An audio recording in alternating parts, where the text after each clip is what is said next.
여호와께서 모세에게 명령하신 대로 이스라엘 자손이 제비 뽑아 레위 사람에게 준 성읍들과 그 목초지들이 이러하니라.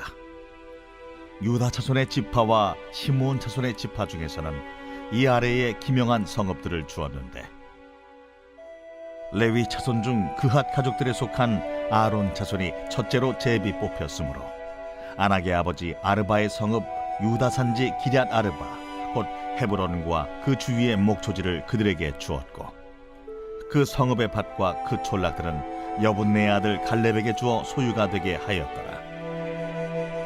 제사장 아론의 자손에게 준 것은 살인자의 도피성 헤브론과 그 목초지이요, 또 림나와 그 목초지와 얏델과 그 목초지와 에스드모아와 그 목초지와 홀론과 그 목초지와 드빌과 그 목초지와 아인과 그 목초지와 유다와 그 목초지와 벳세메스와 그 목초지이니 이 두 지파에서 9성읍을 냈고, 또 베냐민 지파 중에서는 기브온과 그 목초지와 게바와 그 목초지와 아나돗과 그 목초지와 알몬과 그 목초지 곧 4성읍을 냈으니 제사장 아론 자손의 성읍은 모두 13성읍과 그 목초지들이었더라.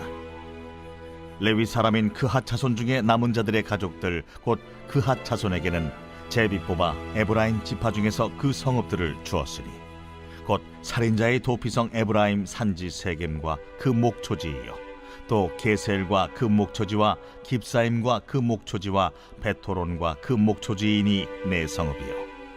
또 단지파 중에서 준 것은 엘드게와 그 목초지와 기쁘돈과 그 목초지와 아얄론과 그 목초지와 가들림몬과 그 목초지이니 4성읍이요.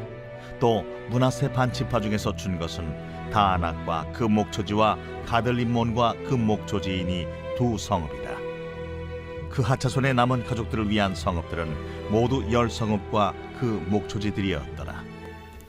오늘 본문의 내용을 살펴보면 하나님의 명령하신 대로 이제 이스라엘 자손이 제비 뽑아서 레위 자손에게 이제 거주할 성읍과 목초지를 분배합니다. 이제 아론의 자손은 유다와 시므온 지파에게서 9개, 베냐민 지파에서 4개의 성읍을 받고요. 그앗 자손의 남은 자들은 에브라임 지파에게서 4개, 단 지파에서 4개, 또 므낫세 반지파에게서 2개의 성읍을 받았다라는 내용이 오늘 본문의 내용입니다. 오늘 본문을 통해서 우리가 함께 살펴보고 싶은 것은 성도는 하나님이 세워주신 곳에서 사명을 다해야 한다라는 것입니다. 오늘 우리가 서 있는 자리는 어떤 자리입니까? 하나님께서 우리를 세워주신 자리, 보내주신 자리이죠. 내가 능력이 있어서 또는 없어서 그 자리에, 지금 이 자리에 서 있는 것이 아니다라는 것입니다. 그래서 성도는 오늘 우리에게 세워주신 자리가 주님께서 맡겨주신 사명의 자리임을 기억해야 한다라는 것이죠. 오늘 본문에서 8절의 말씀에 보면 레위 자손들의 이 성읍과 목초지가 하나님의 명령을 따라서 분배됩니다. 우리 8절 말씀 같이 읽겠습니다. 시작. 여호와께서 모세에게 명령하신 대로 이스라엘 자손이 제비 뽑아 레위 사람에게 준 성읍들과 그 목초지들이 이러하니라. 하나님께서 명령하신 대로 성읍을 줍니다. 그런데 그 방식은 제비를 뽑았다라고 말하죠. 제비를 뽑는 것은 여러 지파의 성읍들 중에서 정해놓고 했다는 게 아니라 무작위로 뽑았다라는 거예요. 우리가 세상에서도 결정하기 어려울 때 이 제비 뽑는 방식을 선택하죠. 어떻게, 왜 제비를 뽑습니까? 누구도 책임질 수 없는, 누구도 함부로 결정 없는 상황에서 이제 운에 맡기면서 선택하는 거예요. 얼마 전에 우리 월드컵, 내년에 있을 월드컵 본선 을 조추첨을 했어요. 이 조추첨을 할 때 보면 그 조에 추첨을 돼야 되는 뭐 감독이나 관계자들이 막 벌벌벌 떨면서 그 조추첨하는 것을 봅니다. 그런데 그 조추첨이 결정이 되고 나서 누구도 이것이 잘못됐다라고 이야기하지 않죠. 그것에 대해서 따라갑니다. 그래서 세상은 제비 뽑기를 운에 따르는 것이다 라고 생각하죠. 그래서 어떤 결과가 나오더라도 그 결과를 받아들여야 합니다. 그런데 오늘 레위 자손들이 땅이 제비를 뽑는 것은 세상의 제비 뽑기와 다르게 보입니다. 왜냐하면 이것은 하나님께서 명령하신 대로 행한 것이기 때문에 그렇죠.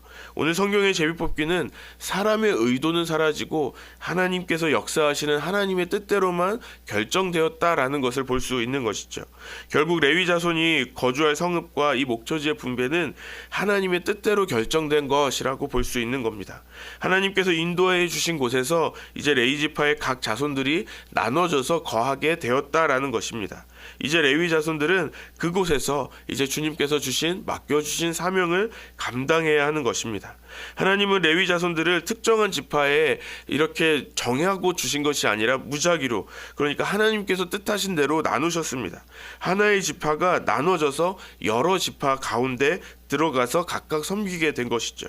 오늘 본문에서 아론의 자손의 이 제사장 가문은 유다와 시므온 베냐민의 지파로 들어가고요. 그리고 그한테 남은 자손들은 에브라임과 단과 므낫세 반지파로 흩어집니다. 이제 레위 자손은 어떻게 보면 작은 공동체가 된 거죠. 하나의 큰 지파를 섬기기 위해서 작은 공동체로 나눠져서 이제 흩어지게 되었다라는 것입니다. 이제 하나의 지파를 섬기기 위한 어떻게 보면 거룩한 소수가 되었다라고 볼 수 있는 것입니다. 이 거룩한 소수는 이스라엘 안에서 굉장히 중요한 역할을 했습니다. 레위 자손은 어떤 역할을 했습니까? 하나님과 이스라엘 사이에 서서 이스라엘이 하나님의 백성답게 살 수 있도록 그 하나님의 그 거룩함을 지키는 사람들이었죠. 그러니까 레위 자손은 단순히 성막을 섬기는, 제사만 섬기는 일을 한 것이 아니었습니다. 이제 이스라엘의 영적 상태를 지켜보는 영적인 파수꾼으로서 하나님은 이 거룩한 소수에게 이스라엘의 거룩함을 맡기셨다라는 것입니다. 우리가 사는 세상은 이 숫자가 힘이 되는 세상이죠. 쪽수가 많아야 이길 수 있고 내가 다수의 편에 서 있어야 안정될 수 있다, 안전하다라고 말하는 세상입니다. 그렇다면 우리가 이 세상에서 성도로 살아가는 것은 어느 편에 서는 것일까요? 다수의 편일까요? 아니면 소수의 편일까요? 요즘 시대에는 소수의 편에 더 가까운 것 같습니다. 왜냐하면 우리 주위에 예수 믿는 사람이 많지 않은 것 같아요. 그래서 내가 예수 믿는 사람이라고 드러내는 것이 쉽지 않은 시대를 우리가 살아가고 있습니다. 직장이나 학교에서 생활할 때 보면 여러분 너무 잘 알지 않습니까? 점심시간만 되면 알잖아요. 다 같이 점심을 먹을 때 식사 기도하는 것부터 어려워요. 괜히 내가 교회 다니는 사람을 티내는 것 같아서 부담스럽습니다. 그래서 어떤 분들은 다른 사람들이 오기 전에 먼저 일찍 기도했다라는 분도 계시고요. 어떤 분들은 아예 기도도 하지 않는다라는 분들도 있어요. 또 다른 사람들에게 내가 경험한 은혜를 나누는 것도 또 부담됩니다. 괜히 내가 예수 믿는 것을 너무너무 티내는 것 같아서 그 말도 조심하게 된다라고도 하죠. 그러나 하나님은 이 수의 많고 적음으로 일하시지 않으십니다. 성경을 보면 하나님은 한 번도 숫자가 많을 때 일하신 적이 없으세요. 오히려 하나님은 언제나 소수를 통해서 일하셨다라는 것을 우리가 볼 수 있죠. 사람의 눈에는 숫자가 적다는 것은 사람의 눈에는 약해 보이고 부족해 보입니다. 그런데 하나님은 그것을 통해서 역사하신다는 것이죠. 대표적으로 기드온이 그렇습니다. 하나님은 처음부터 기드온에게 군사를 적게 주신 것이 아닙니다. 32,000명이라는 군사가 모여 있었습니다. 그런데 하나님은 그 32,000명의 군사를 300명으로 줄이시고 결국은 승리하게 하셨죠. 무엇을 보여주시는 것입니까? 전쟁의 승리가 사람에게 있지 않다라는 것입니다. 하나님께 이 승리가 달려있다라는 것을 보여주신 것이죠. 또 엘리야도 그렇습니다.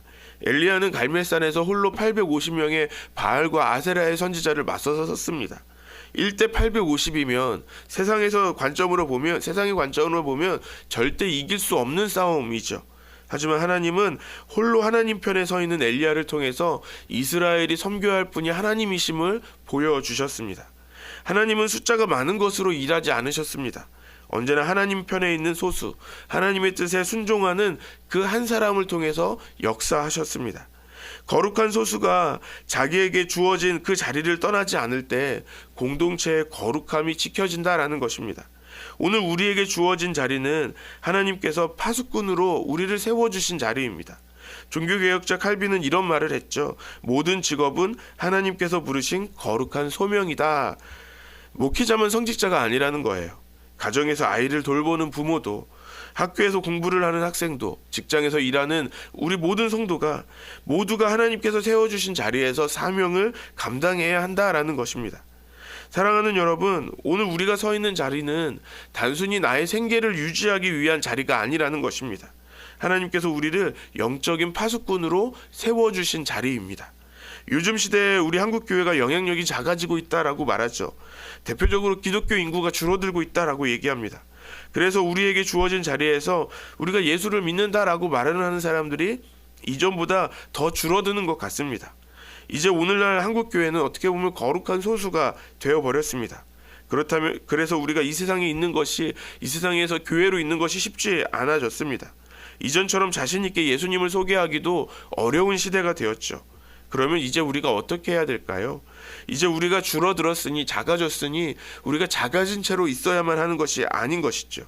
이제는 우리가 더욱더 거룩한 소수로서 하나님께서 우리에게 세워주신 그 사명의 자리를 믿음으로 지켜야 합니다. 어떻게 해요? 내게 맡겨주신 자리에서 내게 주어진 사명을 감당해야 하는 것이죠. 마태복음 5장에서 예수님은 이렇게 말씀하십니다. 너희는 세상의 소금이니 소금이 만일 그 맛을 잃으면 무엇으로 짜게 하리요? 후에는 아무 쓸데없어 다만 밖에 버려져 사람에게 밟힐 뿐이니라. 너희는 세상의 빛이라 산 위에 있는 동네가 숨겨지지 못할 것이요. 예수님은 우리를 세상의 소금과 빛으로 살라고 말씀하셨죠. 우리가 받은 사명을 감당할 때, 그 맛을 낼 때 우리가 빛을 비춰야 한다라고도 말씀하십니다. 그렇다면 우리가 어떻게 세상의 빛과 소금으로 살 수 있습니까? 그것은 오늘 우리에게 주어진 그 사명의 자리에서 우리에게 맡겨진 사명을 다하는 것입니다. 가정에서 부모로서 사명을 다하는 것이죠. 자녀에게 내가 가진 믿음을, 내가 믿는 예수님을 보여줄 수 있어야 합니다. 학교나 직장에서도 마찬가지입니다. 성도로서 자신이 맡은 그 사명을 다하는 것으로 우리와 함께 하시는 예수님을 보여줄 수 있어야 하는 것입니다. 우리의 작은 행동이라도 하나님께서 내게 주신 사명의 자리임을 믿고 우리가 최선을 다해야 하는 것이죠. 그것이 바로 크고 눈에 띄는 일이 아닐지라도 주어진 자리에서 맡은 사명을 충성으로 감당하는 것입니다. 사랑하는 여러분, 오늘 우리에게 주어진 자리에서 우리가 스스로 작게 여기고 위축되지 않기를 소망합니다. 오늘 우리에게 주어진 자리는 우리가 지켜야 될 거룩한 소명의 자리입니다. 우리가 최선을 다해서 우리에게 주신 그 사명을 감당할 때 우리는 하나님께서 우리에게 역사하시는 그 하나님의 역사를 보게 될 줄 믿습니다. 오늘 하루가 우리가 거룩한 소수로서 세상의 소금과 빛으로 살아가는 저와 여러분 되시기를 소망합니다. 그래서 우리 안성열린교회가 주께서 주신 그 믿음의 자리에서 사명을 다하는, 최선을 다해 사명을 다하며 열매 맺고 영향력을 주는 믿음의 공동체 되기를 주님의 이름으로 간절히 축원합니다.